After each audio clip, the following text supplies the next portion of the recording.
Hello everyone, welcome back to reiki healer channel. So ಈ ಒಂದು video ನಾನು ಏನಕ್ಕೆ ಮಾಡ್ತಾ ಇದ್ದೀನಿ ಅಂತ ಅಂದರೆ ಅಬೌಟ್ ಹೀಲಿಂಗ್.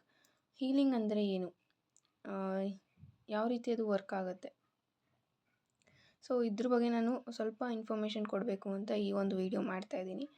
ಬಿಕಾಸ್ ತುಂಬ ಜನ ಕೇಳ್ತೀರಾ ಆ್ಯಂಡ್ ಗೊತ್ತಿಲ್ಲ ನಿಮ್ಗೆ ಏನು ಅನಿಸುತ್ತೆ ಅಂತ.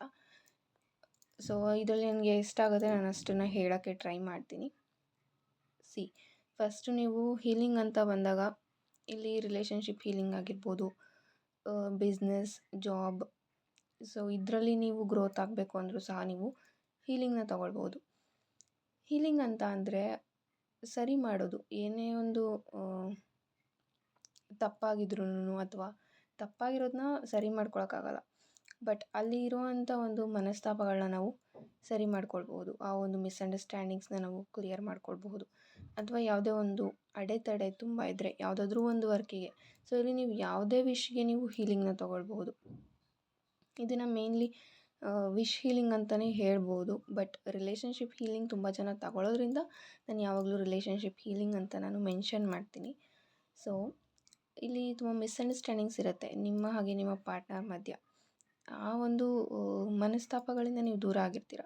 ಸೊ ಅದು ಒಂದು ನಿಮ್ಮ ಚಕ್ರ ಬ್ಲಾಕೇಜ್ ಇಂದ ಆಗಿರುತ್ತೆ. ಸೊ ನಿಮ್ಮ ವಿಶುದ್ಧ ಚಕ್ರ ಬ್ಲಾಕ್ ಆಗಿದ್ದರೆ ನೀವೇನೋ ಒಂದು ಅಂದಿರ್ತೀರ, ಅಥವಾ ಅವರ ಒಂದು ಚಕ್ರ ಬ್ಲಾಕ್ ಆಗಿದ್ದರೆ ಅವರೇನೋ ಒಂದು ತಪ್ಪು ಮಾತಾಡಿರ್ತಾರೆ. ಸೊ ಆಗ ನಿಮಗೆ ನೋವಾಗುವಂಥದ್ದು, ನಿಮ್ಮ ರಿಲೇಷನ್ಶಿಪ್ಪಲ್ಲಿ ಬೇಜಾರು, ಸಂಕಟ, ಬ್ರೇಕಪ್ ಆಗೋದು ಇದೆಲ್ಲ ಆಗ್ತಾ ಇರುತ್ತೆ. ಮ್ಯಾರಿಡ್ ಪರ್ಸನ್ಸು ಅಷ್ಟೇ, ಇದನ್ನೇ ಯಾರು ಬೇಕಾದ್ರೂ ತೊಗೋಬೋದು. ಮ್ಯಾರೇಜ್ ಆಗಿರೋರು ತೊಗೊಳ್ಬೋದು, ಅಥವಾ ಇನ್ ಕೇಸ್ ನಿಮಗೆ ಮದುವೆ ಆಗಿಲ್ಲ, ನಾನು ಆ ಪರ್ಸನ್ನೇ ಮದುವೆ ಆಗಬೇಕು ಅಂತ ಇದ್ದಾಗ ಹೀಲಿಂಗ್ನ ತೊಗೊಳ್ಬೋದು. ಸೊ ನಿಮ್ಮ ಡೆಸ್ಟಿನಿಯಲ್ಲಿ ಅವರು ಇದ್ದರೆ, ನಿಮ್ಮ ಪಾರ್ಟ್ನರ್ ನಿಮಗೆ ಸಿಗಬೇಕು. ಸೊ ನಿಮ್ಮ ಡೆಸ್ಟಿನಿಯಲ್ಲಿ ಅವ್ರು ಆಲ್ರೆಡಿ ಇದ್ದಾರೆ, ಬಟ್ ಅವ್ರನ್ನ ನಿಮ್ಮ ಲೈಫ್ಗೆ ಬರೋಕ್ಕೆ ಯಾವುದೋ ಒಂದು ಬ್ಲಾಕೇಜಸ್ ಇದೆ. ನಿಮ್ಮ ಜೊತೆ ಆಡಿರೋ ಜಗಳನೇ ಆಗಿರ್ಬೋದು, ಅಥವಾ ಥರ್ಡ್ ಪರ್ಸನ್ನೇ ಆಗಿರ್ಬೋದು, ಸಮಥಿಂಗ್ ಏನೋ ಒಂದರಿಂದ ನೀವು ದೂರ ಆಗಿದ್ದೀರಾ, ಬಟ್ ನಿಮ್ಮ ಡೆಸ್ಟಿನಿಯಲ್ಲಿ ಅವರಿದ್ದಾರೆ. ಸೊ ನಿಮ್ಮ ಡೆಸ್ಟಿನಿಯಲ್ಲಿ ಅವರಿದ್ದಾಗ ನೀವು ಅವ್ರನ್ನ ಪಡ್ಕೊಳ್ಳೋದ್ರಲ್ಲಿ ಯಾವುದೇ ಒಂದು ತಪ್ಪನ್ನೋದು ಇಲ್ಲ.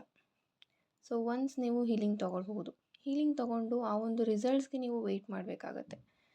ಸೊ ಈಗ ಯಾವುದೇ ಒಂದು ನಾವು ಗಿಡನ ನೆಡ್ತಾ ಇದ್ದೀವಿ ಅಂದರೆ ಅದನ್ನು ತಕ್ಷಣ ನಾವು ಅದರಲ್ಲಿ ಹಣ್ಣು ಕೊಡು ಅಂತ ಕೇಳೋಕ್ಕಾಗಲ್ಲ ಅಲ್ವಾ. ಸೊ ಅದರಲ್ಲಿ ಸ್ವಲ್ಪ ಟೈಮ್ ತೊಗೊಳುತ್ತೆ. ಸೊ ಏನೇನೆಲ್ಲ ಇದೆ ಅದೆಲ್ಲ ಕ್ಲಿಯರ್ ಆಗಬೇಕು, ಅದಕ್ಕೆ ಏನು ಸಿಗಬೇಕು ಅದು ಅಲ್ಲಿ ಸಿಗಬೇಕು ಅಲ್ವಾ. ಸೊ ಅದಕ್ಕೇನು ನಾವು ಗೊಬ್ಬರ ಹಾಕ್ತೀವಿ, ಆ ಗಿಡನ ನಾವು ಎಷ್ಟೆಲ್ಲ ಚೆನ್ನಾಗಿ ನೋಡ್ಕೊಳ್ತೀವಲ್ವಾ. ಸೊ ಅದಕ್ಕೆ ಏನೇನೆಲ್ಲ ನೀಡ್ಸ್ ಇದೆ, ಆ ಒಂದು ನೀಡ್ಸ್ನ ನಾವು ಫುಲ್ಫಿಲ್ ಮಾಡಬೇಕಾಗತ್ತೆ. ಸೊ ಅದ್ರ ಸುತ್ತ ಏನೇ ಒಂದು ಗಲೀಜಿದ್ರು ನಾವು ತೆಗಿತೀವಲ್ವ. ಸೊ ಒಂದು ಗಿಡ ಚೆನ್ನಾಗಿ ಬರಬೇಕು ಅಂತ ಇದ್ದಾಗ ಅದು ಬೇಡದೇ ಇರೋ ಒಂದು ಏನೇ ಒಂದು ಅದ್ರ ಸುತ್ತ ಇದ್ರೂ ನಾವು ಅದನ್ನೆಲ್ಲ ಕ್ಲಿಯರ್ ಮಾಡ್ತಾ ಬರ್ತೀವಿ. ಸೊ ಇಟ್ ಟೇಕ್ಸ್ ಟೈಮ್ ಅಲ್ವಾ. ನೀವು 2-3 ಇಯರ್ಸಿಂದ ವೆಯ್ಟ್ ಮಾಡ್ತಿರ್ತೀರ, 1 ಇಯರಿಂದ ವೆಯ್ಟ್ ಮಾಡ್ತಾ ಇರ್ತೀರ. ಸೊ ಈ ಒಂದು ಹೀಲಿಂಗ್ನ ಟೈಮ್ ಬಂದು ಅಪ್ ಟು 3 ಮಂತ್ಸ್ವರೆಗೂ ಇರುತ್ತೆ.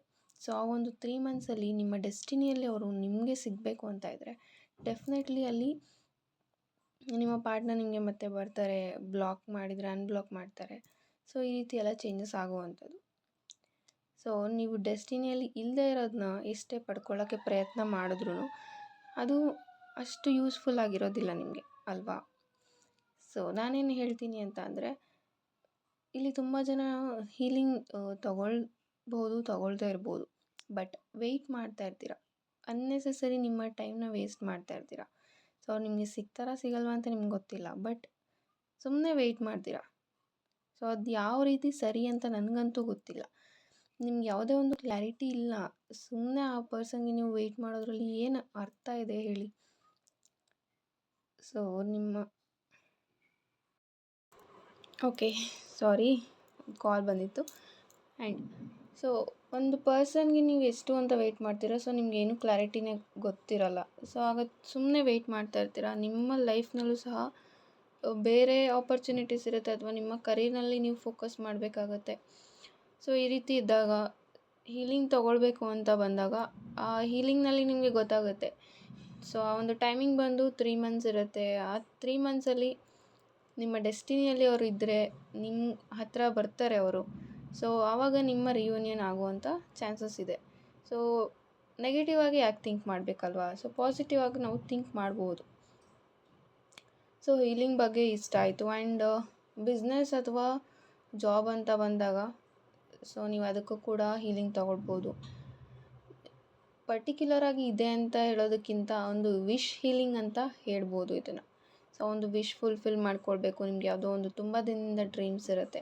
ಸೊ ಅದನ್ನು ನೀವು ಫುಲ್ಫಿಲ್ ಮಾಡ್ಕೊಳ್ಬೇಕು ಅನ್ನೋದು ತುಂಬ ಜನಕ್ಕೆ ಡ್ರೀಮ್ಸ್ ಆಗಿರುತ್ತೆ. ಸೊ ಅದನ್ನು ಸಹ ನೀವು ಕನ್ಸಿಡರ್ ಮಾಡ್ಬೋದು. ಸೊ ನಾನು ಹೀಲಿಂಗ್ನಲ್ಲಿ ಏನೆಲ್ಲ ಹೇಳಬೇಕಿತ್ತು ಹೇಳಿದ್ದೀನಿ ಅಂದ್ಕೊಂಡಿದ್ದೀನಿ. ಒಂದು ಸಲ ಟ್ರೈ ಮಾಡೋದ್ರಿಂದ ಯಾವುದೇ ತಪ್ಪು ಆಗೋದಿಲ್ಲ ಅಂತ ನನ್ನ ಅನಿಸಿಕೆ.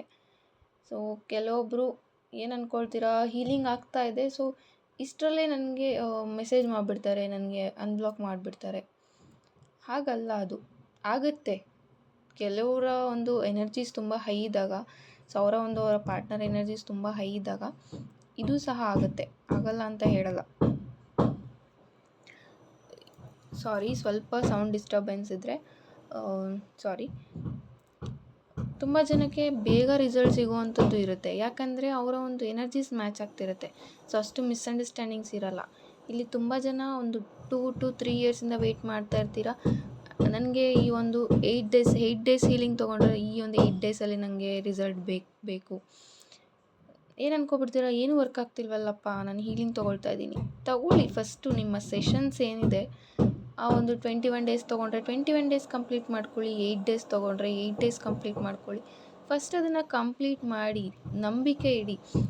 ನೀವಿಲ್ಲಿ ಲಾ ಆಫ್ ಅಟ್ರಾಕ್ಷನ್, ಯೂನಿವರ್ಸ್ ಹಾಗೆ ಹೀಲಿಂಗ್ ಅಂತ ಬಂದಾಗ ನೀವೆಷ್ಟು ನಂಬ್ತೀರಾ ಸೊ ಅಷ್ಟು ನಿಮ್ಮ ಎನರ್ಜೀಸ್ ಹಾಗೆ ನಿಮ್ಮ ಬ್ಲಾಕೇಜಸ್ ಎಲ್ಲ ಕ್ಲಿಯರ್ ಆಗ್ತಾ ಹೋಗುತ್ತೆ, ಎನರ್ಜೀಸ್ ಹೈ ಆಗ್ತಾ ಹೋಗುತ್ತೆ. ಸೊ ಈ ರೀತಿ ಈ ಒಂದು ಹೀಲಿಂಗ್ ವರ್ಕ್ ಆಗುವಂಥದ್ದು. Thank you so much. ನಾನು ಏನು ಹೇಳಬೇಕು ಅದನ್ನು ಹೇಳಿದ್ದೀನಿ. ಹಾಗೆ ಬ್ರೇಸ್ಲೆಟ್ಸ್ ಸಹ ಅವೈಲಬಲ್ ಇದೆ. ಸೊ ನಾನು ಪ್ರತಿ ವಿಡಿಯೋದಲ್ಲೂ ನಾನು ಎಲ್ಲ ಇಟ್ಟಿರಲ್ಲ. ಸೊ ಈ ಥರ ಒಂದು ವೀಡಿಯೋಸ್ ಮಾಡಬೇಕಾದ್ರೆ ನಾನು ಕ್ರಿಸ್ಟಲ್ಸ್ ನಾನು ಯೂಸ್ ಮಾಡ್ತೀನಿ. ಓಕೆನಾ? Thank you so much. God bless you all.